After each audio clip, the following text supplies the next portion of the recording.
മുതലപ്പുഴയിൽ മത്സ്യബന്ധനം അസാധ്യമായ സാഹചര്യം വന്നതോടെ സമരം കടുപ്പിക്കുകയാണ് മത്സ്യത്തൊഴിലാളികൾ.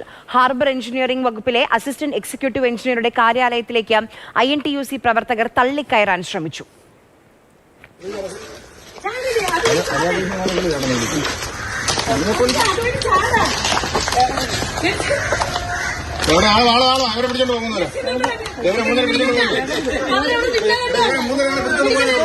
വിവരങ്ങളുമായി നമുക്കൊപ്പം ചേരുന്നുണ്ട്. ഗോകുൽ, ഇന്ന് വളരെ നിർണായകമായ ഒരു ദിവസമാണ്. ഇന്ന് ഫിഷറീസ് വകുപ്പ് മന്ത്രിയുമായി ചർച്ച നടക്കുന്നുണ്ട്. ആ ചർച്ചയിലാണ് എല്ലാ പ്രതീക്ഷയും. ഇല്ലെങ്കിൽ സമരം കടുപ്പിക്കാനാണ് തീരുമാനം. എപ്പോഴാണ് ചർച്ച?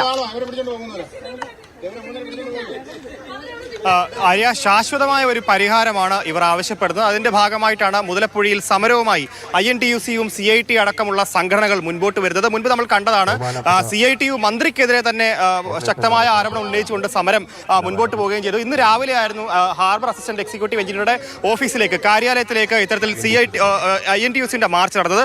ഇന്നിപ്പോൾ ഞാൻ നിൽക്കുന്നത് ഈ പൊഴിയുടെ പ്രദേശത്താണ്. പൊഴി പൂർണ്ണമായും മണൽ മൂടിയ സാഹചര്യത്തിലാണുള്ളത്. അവിടെയാണ് കുടിൽക്കെട്ടി സമരവുമായി, അനിശ്ചിതകാല സമരവുമായി INTUC അടക്കമുള്ള സംഘടനകൾ, അതേപോലെ തന്നെ താങ്ങുവില സംഘടന അസോസിയേഷനും അടക്കമുള്ള സംഘടനകൾ എത്തിയിരിക്കുന്നത്. ഇപ്പോൾ ഈ മണൽ മൂടിയ പ്രദേശത്ത് തെങ്ങിൻ തൈകൾ നട്ടുകൊണ്ടും വാഴ നട്ടുകൊണ്ടുമൊക്കെ പ്രതിഷേധം മുൻപോട്ട് പോവുകയാണ്. വരും ദിവസങ്ങളിലും ശക്തമായ പ്രതിഷേധം തുടരുകയും ചെയ്യും. ഇപ്പോൾ ഇവിടെ നടക്കുന്ന ഈ മണൽ നീക്കം കാര്യക്ഷമമായി നടക്കുന്നില്ല എന്നുള്ളതാണ്. വളരെ ചുരുങ്ങിയ രീതിയിലേക്ക് തന്നെയാണ് ഈ മണൽ നീക്കം നടക്കുന്നത്. ഒരു 30 ഘനയടി മണ്ണാണ് ദിവസേന മാറ്റുന്നത്. പക്ഷേ 3000 അടിയോളം മണ്ണ് വീണ്ടും നിറയുന്ന ഒരു സ്ഥിതിവിശേഷം ഈ പ്രദേശത്തുണ്ട് താനും. അപ്പോൾ കാര്യക്ഷമമായി മണ്ണെടുപ്പ് നടന്നാൽ മാത്രമേ ഈ പൊഴിയിൽ നിന്ന് കടലിലേക്ക് ഇറങ്ങാനും അവിടെ നിന്ന് മത്സ്യബന്ധനം പൂർണ്ണ തോതിൽ നടക്കാനും സാധിക്കുകയുള്ളൂ. പക്ഷേ ഇപ്പോഴും ഈ പൂർണ്ണ തോതിൽ മത്സ്യബന്ധനം ഇവിടെ നടക്കുന്നില്ല എന്നുള്ളതാണ്. എന്തായാലും ജനപ്രതിനിധികളും അതേപോലെ തന്നെ ഫാദർ ബോസ്കോ നമ്മോടൊപ്പം ചേരുന്നുണ്ട്. ഇവിടെ ഇപ്പോൾ ഈ മണലെടുപ്പ് എങ്ങനെയാണ് നടക്കുന്നത്? പൂർണ്ണ തോതിൽ നടക്കുന്നുണ്ടോ? പൂർണ്ണ തോതിൽ മത്സ്യബന്ധനം നടക്കുന്നുണ്ടോ? അല്ലെങ്കിൽ ഇവിടുന്ന് ഇനിയിപ്പോൾ ഈ മണൽ പൂർണ്ണമായും നീക്കം ചെയ്താൽ മാത്രമേ അത് പൂർണ്ണമായ തോതിൽ നടക്കുകയുള്ളൂ? പൂർണ്ണ തോതിൽ നടക്കുന്നില്ല എന്നതാണല്ലോ ഈ വിഷയങ്ങളുടെ ആസ്ഥാന കാരണം.